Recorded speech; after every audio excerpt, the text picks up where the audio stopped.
Kumusta mga kabakal? Ito, matagal-tagal hindi ako nakapag-upload. Yan, nabubuloy tuloy. Tagal-tagal akong hindi nakapag-upload. So, yun nga, at binili yung aking isang pangmalakasan na personal use. Kaya gumawa ako ng bago kong gagamitin. Ito, stainless yung kanyang tangke. Ito, PVC elbow. May ano dyan, may thread. Ito, hindi huusok yan. Tamang pihit lang dito para maiwasan niya yung butas. Ito kasi nilagay ko sa frame na ganito para mas magaan. Ayan, ganyan. Ito dati pa rin may emergency overflow ito. Pag naabot niya yung level nito, iwas ano to, overflow. Kasi papatak yan para ma-maintain niya yung performance sa 1 cm na taas ng supply ng oil. Tapos itong chamber, ganito yan. Gumawa rin ako ng ganito para in case may pagkagusto na bumili ng ganito, gagawa ako nito ng pambenta para frame na lang ang gagawin nyo. Ito kasi para sa oil tube ito, hahatiin na lang. Ito para dyan sa dito sa may chamber, tapos yung isa para doon sa gagawing tangke sa kabila. So in case na maglalagay ng elbow para madali. Pero kung hindi naman, nasa kanila na yon. Basta pasasamahan ko ng ganito, niple, tapos ito may kasama ring niple dito nakakaputol. Dudugtungan na lang ng para sa blower na tubo. Yan. Tapos ito naman, meron na rin itong mga overflow, safety overflow, yung mga gagawin ko na chamber. Tapos ganun pa rin, detachable pa rin itong kanyang nozzle.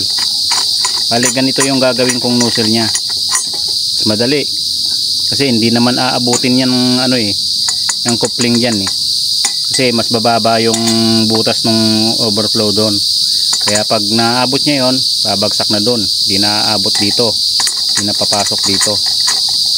Kaya yan yung bago kong design ngayon. Pwede akong gumawa ng chamber set na ganito. Ito personal use ko to kasi binili yung aking personal use na kursunadahan ng taga Ilocos Norte. Yan, i-update ko yan sa yung design na binili sa akin. Yung diretso lang, dalawang bilog sa taas, bilog sa ilalim, tapos may mga poste na 4. Pero ito ginawa ko mas simple na lang, parang yung mga gawa ni dati ni Brother Thermocool at ni Billy Joe. Ito yung mga gawa nila, at kay Sir Raddy, kay DIY, kay Sir DIY, kalimutan ko yung channel tuloy, tagal kong di nag-upload So tara, testingin natin yung performance nito, flame test natin. So ayan, ganito, pwede akong gumawa ng ganito na pambenta para mailagay ko sa Shopee para mas makamura kayo. Okay, testingin muna natin yung performance. So ito mga kabakal, i-testing natin. So yung aking pang preheat, meron pa rin yung crudo. Pero pwede naman yung use oil, use motor oil, lagyan nyo ng gasolina, mas mabilis. Kaya lang ganito sa akin kasi yung iba takot sa paggamit ng gasolina. Diyan nyo lang yan. Kailangan nakalubog yung ibang parte ng karton para hindi mabilis na mawala yung sindi.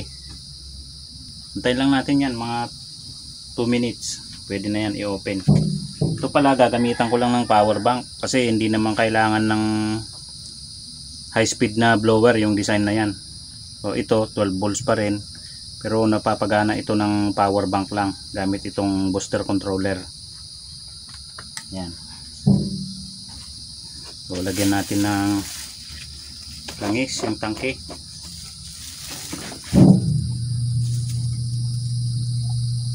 Yan, konti lang. Siya nga pala mga kabakal, kung yung dito, yung tubo niya dito sa blower, bahala na kayong maglagay ng tukod dito kasi hindi ko na nilagyan ng tukod na i-welding kasi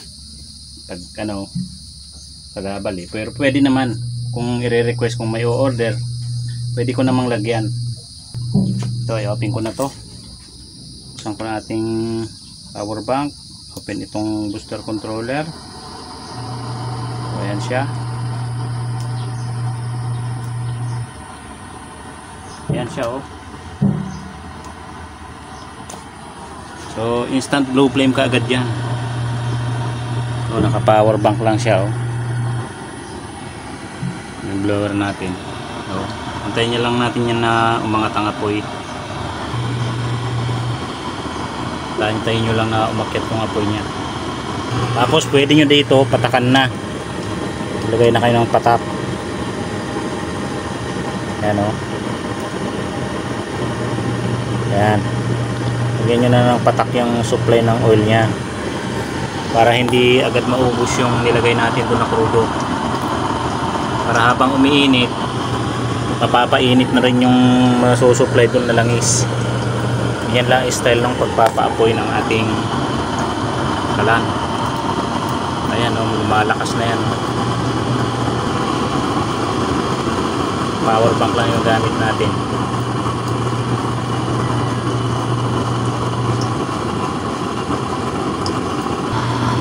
Pwede sa power bank.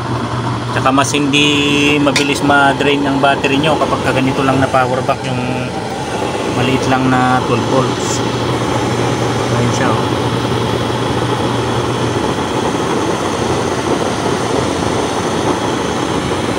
Ito ang gamit ko na ano, yung isa. Ganito ang design ng gamit ko na ang personal. Ayan siya oh.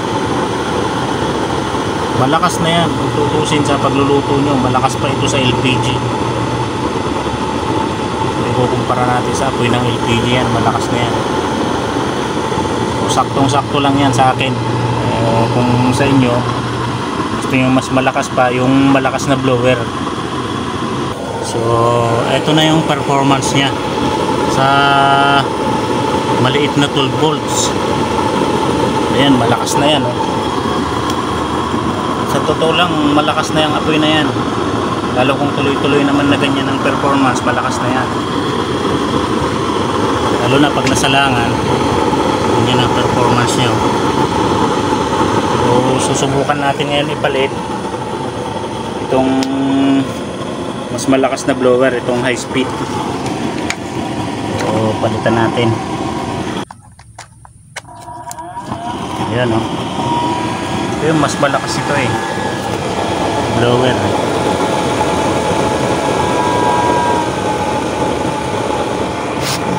Ayan siya.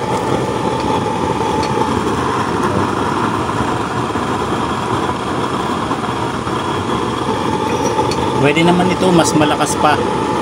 Kung gusto nyo palakasin natin, mag-adjust lang ako ng flame enhancer nya, yung butas na pababa, lalakas yan. Kaya lang masyadong malakas kasi para sa akin malakas na ito. Itong ganito na performance, okay na para sa akin yan. Yan o. Pero kung gusto nyo nung mas malakas pa, pwede pa nating palakasin yan. I-adjust ko lang yung butas na pababa na 4. Lalakihan ko lang ng konti. Kasi ito para sa akin saktong sakto lang ito eh. Pambahay ganito na design. Kung yung isa pang mabilisan, pwede nating i-adjust yung ano nya, yung butas nya. 4 lang naman yung i-adjust dyan at sigurado lalakas na yan. Ayan siya oh. Saktong sakto lang yan.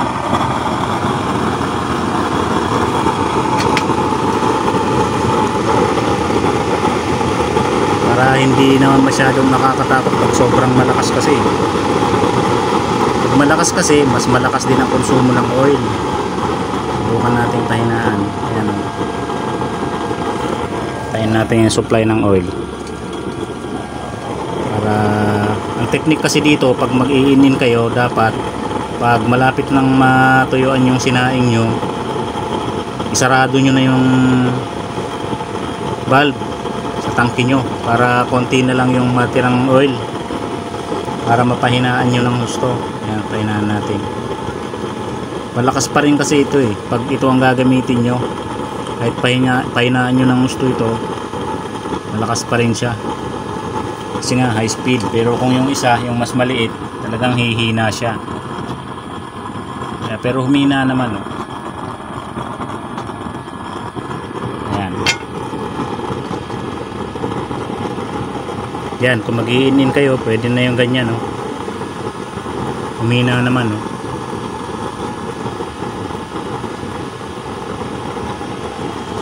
Maganda kasi itong design na ito kasi pwedeng pahinaan kasi yung isa. Mahirap pahinaan pagka yung isa yung 32 holes. 28 holes lang to eh. Subok ko na itong 28 holes, maganda sa anto, pang in-in na design ng nozzle kaysa yung 32 holes. Malakas yun, kahit pahinaan mo malakas pa rin yun. Ito talaga hihina talaga ito eh, itong 28 holes eh.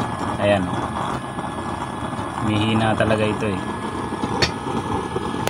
Pero pag yung 32 holes, so pag pahinaan mo yun malakas pa rin. Ayan, nung pag in-in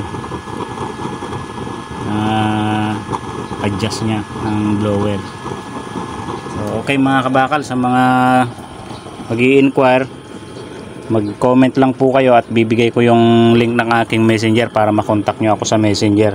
Sa messenger kasi mas mabilis ang transaction doon, kaya kayo namin kinakausap sa messenger para nakakapag-send din kami ng video or picture ng mga gusto nyong design, i-request nyo, ano. So okay mga kabakal, hanggang doon na lang. Hanggang sa susunod ulit. Na-miss ko kayo ah.